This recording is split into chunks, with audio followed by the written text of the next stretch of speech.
Anong batas yun na lalabag? Anong policy po? May util ka pa rin, tandaan mo yan. Bawal yan magbibideo ka.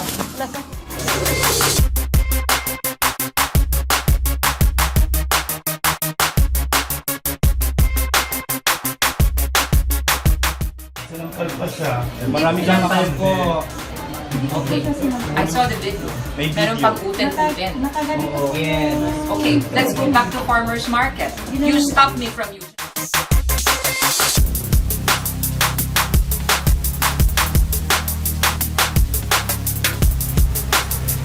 May uten na wala. Natulad yung sinasabi. Pinamumukha niyo pa. Tao ito. Kapwa Pilipino natin. Meron din naman karapatang lumihi sa banyo.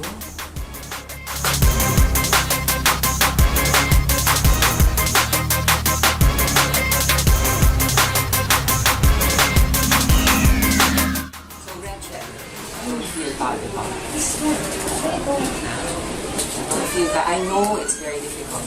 Pero from Congress, ipaglalaban namin, marami kaming lalaban para pagtanggol ang karapatan, ang dignidad ng lahat ng Pilipino, kasama na dyan ang LGBT.